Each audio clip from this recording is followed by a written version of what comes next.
Mga master, okay lang bang? Huwag niyong skip ang mga ads sa aking mga video kung okay lang mga master. Salamat sa solid na suporta po. Yon, what's up mga masters? Nandito na naman tayo sa panibagong araw, panibagong kabanata na naman ang pagsasama-samahan natin ngayon guys.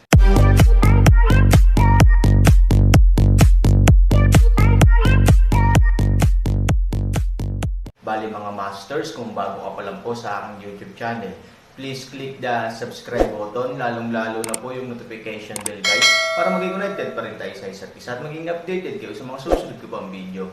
Bali mga masters, bago natin umpisahan ng kwento ay mag-shoutout po muna tayo para sa mga solid nating tagapakinig. Shoutout kay Raymond Canonoy at shoutout kay Jorel Hodires. Yun na nga mga masters, no? Bali hindi na ito patagalin. In 3, 2, 1, let's go! Ang Aaron ay may jade ice beads sa kanyang kamay. Maaari itong patuloy na makagawa ng malamig na hangin. Bukod dito, dahil mayroon itong nomena ng jade ice beads, ang malamig na hangin na inilabas ay ang pinakadalisay at napakalaki. Kung makakatulong ang Ice God, tiyak na matutulungan niya si Ivory na sugpuin ang walang ugat na lason sa pinakamaraming lawak. Pagkatapos, ang pag-asa sa kanyang purong jade ice beads ay maaaring gawing mas masakit ang pag-atake ng walang ugat na lason. Sa pag-iisip nito, nagmamadaling sinabi ni Su Yandon, iimbitahan ko siya ngayon. Miss Su, sumigaw si Ivory at pinigilan siya, ngumiti sa kanya at umiling, tulad ng sinabi mo, ang mga may jade ice beads ay ang mga Diyos ng yelo na iginagalang ng libu-libong tao sa mundo ng disyerto. Sa madaling salita, jade ice beads at ice gods ay halos pantay-pantay. Sa tingin ko gusto ni Ate Su ang mga Diyos ng yelo, ngunit mas alam niya ito dahil gusto niya ang mga ito. Sabi ni Ivory. Saan alam ni Ivory na kung talagang magkita ang dalawa, pabayaan na ang maliliit na jade ice beads, kahit na gusto nila ang lahat ng Aaron. Sa kabilang banda, ganap na natigil ang kagalakan ni Soyan nang marinig niya ito. Oo, ang jade ice beads ay ang simbolo ng Ice God. Kitang-kita kung gaano sila kahalaga. Nakakabaliw talaga gamitin ang mga ito para sugpuin ang sakit. Ngunit paano kung ginawa niya ito kay Ivory? Nang siya ay napahiya at sinisisi ang sarili, biglang, ang mga mata ni Soyan ay hindi sinasadyang bumaling sa kahon sa mesa at ang piraso ng papel na nahulog sa lupa. Biglang kumunot ang kilay niya. Pagkatapos, yumuko siya at marahang kinuha ang papel. Miss Su, mapa ito. Sumigaw si Soyan, at pagkatapos ay maingat na binuksan ang guhit. Hindi ko alam pero nabigla ako. Ang lugar na inilalarawan sa buong mapa ay naging buong mundo ng disyerto. Gayunpaman, may marka ng ruta dito. Sa lahat ng paraan sa hilaga sa direksyon nito, ito pala ang nasusunog na lungsod ng pamilya ng demonyo. Magkita tayo sa Bone Burning City kung gusto mong lutisin ang walang ugat na lason. Matapos isulat ang aklat, ang 8 Escarlata na karakter ay nagbabadya na. Biglang nagmistulang yelo si Soyan. Ano ang ibig sabihin nito? Tumitig siya kay Ivory, sa palagay ko ay maaaring pagsasabuatan ito mula simula hanggang wakas. May gustong gumamit sa akin para ipadala sa iyo ang bagay na ito, akayin ka sa pagkalason, at pagkatapos ay pilitin ka sa lungsod na nasusunog ng buto. Agad na naintindihan ni Soyan at kumunot ang noo niya kay Ivory. Sinubukan niyang alalahanin ang hitsura ng matanda. Kakaiba, naaalala pa rin niya ang pangkalahatang hitsura at pananamit nito, at maging ang bawat detalye ng katawan nito. Gayunpaman, naging hindi pangkaraniwang malabo ang hitsura ng matanda. Malinaw niyang nakausap ng personal ang matanda, at magkaharap din sila, natural, alam na alam niya kung ano ang hitsura ng matanda. Gayunpaman, bakit siya lumingon ngayon, ngunit ito ay naging ganap na malabo, at maging. Hindi niya maalala ang hitsura niya. Sakit ng ulo, madilim na ulo. Mas pinilit ni Soyan na pag-isipan ito, at ang kanyang ulo ay lalong sumakit, paano ito mangyayari? Hindi ko matandaan ang kanyang hitsura. Si Ivory ay nagmamadaling kinaladkad ang kanyang mahinang katawan, bumangon ng malakas at pinrotektahan ang kanyang isip may enerhiya. Matapos maging matatag ang kanyang kalooban, mahinahong sinabi ni Ivory, huwag mong isipin kung hindi mo na maalala. Gaya ng sinabi mo, may taong sadyang nagayos ng larong ito. Bukod dito, dapat siyang maging isang napakalakas na eksperto. Malinaw na imposible para sa mga tao na makamit ang gayong mahiwagang kapangyarihan upang burahin ang impresyon ng ibang tao. Ngunit sino ang magtatakda ng ganitong pangkalahatang sitwasyon para sa kanilang sarili? Kung may matinding puot, walang ibang maisip si Ivory maliban sa mga tao ng pamilyang Fuye, ngunit ang problema ay hindi naiintindihan ni Ivory, ang nangungunang mga tao ng pamilyang Fuye. Hindi sila maaaring magkaroon nito sa lahat anong uri ng Panginoon siya, maging si Luro Oxen, ngayong nag-iisa na siya. Hindi niya maaaring ipadala ang mga eksperto sa pamilya Lu para sa pilitang ilayo siya sa desyerto na lungsod. Ito ay malinaw na kabaligtaran ng kanyang orihinal na intensyon. Pero sino pa ba siya bukod sa mga ito? Hindi alam ni Suyan. Ngunit alam niya ang isang bagay. Kung malulutas ng lungsod ng mga nasusunog na buto ang walang ugat na lason ni Ivory, kung gayon mayroon akong obligasyon at responsibilidad na isama si Ivory. Hindi alam ni Suyan. Dahil dito, napilitan ang pamilya Su na makisangkot sa isang kapalaran na naayos na. Miss Su, narinig ko na may ilang jade ice beads sa pamilya Su, tama ba? Bumalik sa kanyang isipan si Ivory at mahinang nagtanong.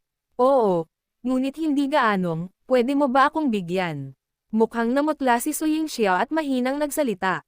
Girl, gusto mo ba? Tumanggo si Su Yingxia, bagaman hindi ako isang taong disyerto, narinig ko itong binanggit ni Dangju. Si Fang at So ay palaging magkaibigan, ngunit pareho silang apat na pamilya at may upang makipag-away ng hayagan at palihim kung ikaw at ako ang magiging sibat. Ang mga kahihinatnan ay hindi maiisip dahil sinabi ni Ate Su na ang lamig ay maaaring sugpuin ng bahagya, kaya sobrang nasaktan kita, ngunit kailangan mo pa ring mag-isip, tungkol sa akin kahit saan, nahihiya si Suyan. Nang marinig ni Suyan ang mga salitang ito, hindi napigilan ni Suyan na ibaba ang kanyang ulo, matagal nang balibalita na ang pamilya Fang ay ikinasal sa santo.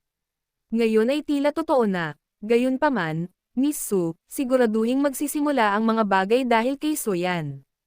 Kahit na ano, tutulungan ni Suyan si Miss Su na alisin ang walang ugat na lason. Sinabi iyon ni Suyan at tumingin kay Ivory nang may sinseridad sa kanyang mga mata. Malungkot na ngumiti si Ivory at gustong sabihin na hindi ito kailangan, ngunit nakita niya na puno ng katatagan ang mga mata ni Suyan na nahihiya. Hindi niya napigil ang tumanggi at bahagyang tumanggo. Hayaan kong kunin ang berdeng perlas. Dahil doon, mabilis na bumangon si Suyan, binuksan ang pinto at nagutos kay Leivzo ng ilang salita. Pagkatapos ay nagmamadali siyang bumalik upang isara ang pinto at tinulungan si Ivory sa tabi ng kama upang magpahinga. Ilang sandali pa, palihim na dumating si Leivzo na may dalang ilang maliliit na jade ice beads. Inilagay sila ni Suyan sa isang sachet at pinakain si Su Yingxia ng isang maapoy na pulang tableta. Maaari kang tulungan ni Xiaoyu Bingzo na mapababa ang temperatura ng iyong katawan. Ang enerhiya ng fire sand pill na ito ay maaaring maprotektahan ang iyong katawan mula sa lamig. Paano? Gumaan na ba ang pakiramdam mo ngayon? Kung hindi mo pa rin kaya, maaari akong humingi ng tulong kay Bingshen. Kahit na hindi ito mahiram ni Zhenyu Bingzo, makakatulong ito para sugpuin ito. Bahagyang hinawakan ni Ivory ang kamay ni Suyan, ngumiti at umiling, upang mapangalagaan ang reputasyon ng pamilya Su at Miss Su. Hindi ba mas mabuting mas kakaunting tao ang makakaalam? Gusto pa sana ni Suyan na magsalita, ngunit muling ibinuka ni Ivory ang kanyang bibig. Bukod pa, kung alam ng pamilya Fang na nagpakasal sila sa isang babaeng napakalason, paano nila may iligtas ang mukha sa harap ng lahat ng mga bisita? Alam ni Suyan na halatang sinusubukan ni Ivory na maghanap ng lahat ng uri ng mga dahilan para sa kanyang sarili. Naantig si Suyan at tumigil sa pagsasalita. Ngunit kinuha niya ang mabait na si Ivory bilang kanyang kaibigan, tahimik na tumanggo at umupo sa tabi ng kama. Sa tingin ko si Miss Su ay hindi lamang maganda, ngunit napakaganda din. Kung si Miss Su ay labis na nagsisisi, bakit hindi si Miss Su ang magbihis para kay Ying Zia? Malapit nang matuno ang puso ni Suyan. Sabi niya, pero sa totoo lang, una, gusto niyang gumaan ang pakiramdam niya sa pamamagitan ng pagpapaganda, at pangalawa, ayaw niya, ang kanyang sariling estado na dapat kilalanin ni Dangju at ng iba kung may manliligaw na makakuha ng ganoong anak na babae, bakit siya magtatanong ng, mabuti, tumanggo si Suyan at tumingin kay Green Pearl at nagmamadaling palamutihan ang tokador. Suyan marahang binuhat si Ivory at dahan-daang naglakad patungo sa aparador. Sa mga oras na ito, sa malayong silid kung ikukumpara sa katahimikan at kalungkutan dito, may, array, shuang, dito, At dito, kahit na nakasara ang pinto, malinaw na maririnig ng mga tao sa labas ng silid ang sumisigaw sa loob ang silid, napakunot noo si Han Sang-ki at nanlumo sa kama. Gusto pa niyang lagyan ng protective cover ang kanyang ulo para hindi siya madungisan ng ingay ng pangolin, masahe at pagpapaganda. Tuwang-tuwa ang buong tao na halos nasa langit na siya.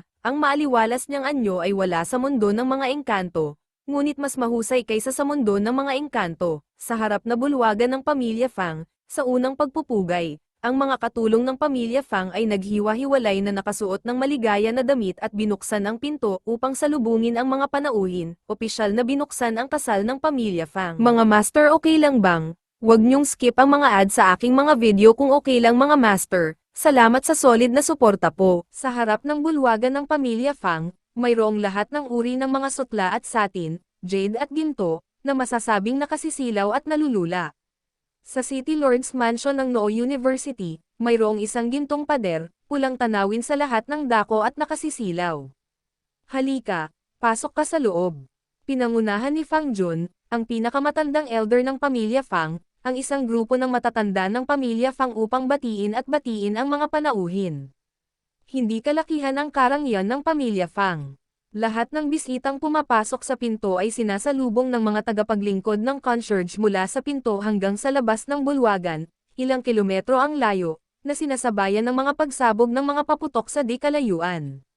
Maaaring hindi malapit ang mga panauhin sa pamilyang Fang, ngunit ang gayong pagpapakitang tao ay nakaharap pa rin sa maraming bisita. Sa paglipas ng panahon, sa gilid ng tarangkahan ng tirahan ng master ng lungsod, ang maluwag na lugar ay puno ng mga regalo, at isang malaking bilang ng mga bisita ang dumagsa dito, na nagdaragdag ng hindi mabilang na kaguluhan sa kasiyahan. Sa harap ng bulwagan at sa palaruan, mayroong 10,000 na mesa, na lahat ay gawa sa puting tanggayo at natatakpan ng pulang tela. Ilang uri ng katanji tanging malamig na pagkain ang inilagay sa mesa. Sa likod na kusina malayo sa bulwagan, 100 chef ang abala sa kapistahan ngayon. Pinangunahan ni Fang Biao ang ilang asawa. Sa oras na ito, nakatayo siya sa harap ng pangunahing gate ng bulwagan, tinitingnan ang lahat ng mga bisita na may nasisiyahang ngiti sa kanyang mukha. Sa oras na ito, dahan-daang dumating ang isang opisyal ng sulot mula sa likuran, sabihin sa master na darating ito sa isang mapalad na araw. Okay, kumusta ang paghahanda ni Cooner? Ang young master ay nakatanggap ng isang malaking bilang ng mga sumasamba at isang kabuuang 48 na karwahe na naghihintay sa Yoxi Gate bilang napagkasunduan. Sa sandaling mabuksan ang gate, maaari kang pumasok sa kasal. Pagkatapos, maaari kang lumabas mula sa South Gate at pumasok ang silangang tarangkahan sa paligid ng lungsod upang simulan ang formal na kasal, sagot ng ritual officer. Tumango si Fang Kun. Okay, Fang Yuan, nandito na si master. Halos oras na para pumunta ka sa West Gate at buksan ang gate ng lungsod, oo. Sa sandaling bumaba ang boses, ang lalaking nagngangalang Fang Yuan ay nagmamadaling bumalik kasama ang ilang tao. Bahagyang tumangala si Fang Biao. Maaraw at maaraw ngayon. Tila isang magandang araw ang napili ng araw. Sana lang simula ngayon ay pagpalain tayo ng Diyos na protektahan ang ating pamilya mula sa maunlad na daan na ito na hinding-hindi magbabago. Sumama ka sa akin para batiin ang mga bisita. Naisip ito ni Fang Biao, ngumiti at dahan-daang naglakad patungo sa playground kasama ang isang grupo ng mga concubines at kanilang mga pamilya. Sa likod bahay, pagkatapos ng mga pagsisikap ni Suyan, sa ilalim ng kanyang make-up, ang pamumutla at kawalan ng kakayahan ni Ivory na magtago ay napakahusay. Kung hindi siya nakatitig sa kanyang mga mata, mahirap na makita na siya ay lubhang nakakalason sa oras na ito. Simon has opened. Malapit na ang wedding team. Let me cover your head. Sabi ni Soyan. Tumango si Ivory at ngumiti para ipakita ang kanyang pasasalamat. Tiningnan ni Soyan ang berdeng perlas. Tumango si Green Pearl at binuksan ang kalahati ng pinto. Tinawag niya ang mga Dongju girls at handa na siya sa pagdating ng wedding team. Halos sa sandaling binuksan ng berdeng perlas ang pinto, malumanay ding bumukas ang pinto ng bahay ni Aaron, at ang pangolin ay napapaligiran ng 4 na batang babae. Unti-unting lumabas ang kontento at malungkot na ngiti. Kusa rin itong idinikit ng 4 na babae ng mahigpit. Nakakainggit talaga ito sa biyaya ng pangolin. Gayunpaman, ang tiningnan ni Levzo. Dito ay galit sa kanyang mga mata. Lalo na nang makitang lumabas ng bahay si Aaron, mas mahirap iwaksi ang kanyang galit. Taong slag. Saway ni Leivzo. Nagulat sina Soyan at Ivory sa biglang pag-aaway, at tumangala kay Leivzo. Sa oras na ito, sa wakas ay natagpuan ni Leivzo ang kanyang gaff. Nilabas niya ang kanyang dila at nagpakita ng nakakahiyang ngiti. Sa pagtingin sa hindi pagkaintindi ni Ivory, ngumiti si Soyan at sinabing, ang tinutukoy niya ay tungkol sa Diyos ng Yelo. Diyos ng Yelo. Nagtataka si Ivory. Umiling si Soyan at ayaw niyang banggitin ang mga bibig ng iba. Instead, she said angrily, on the surface, parang gentleman. In fact, colorblind lang. I say no, but my body is very honest. Parang hindi kami close sa mga babae. In fact, we are too naive. We are not close, but we don't think we have many people. People have to be ilang sabay-sabay.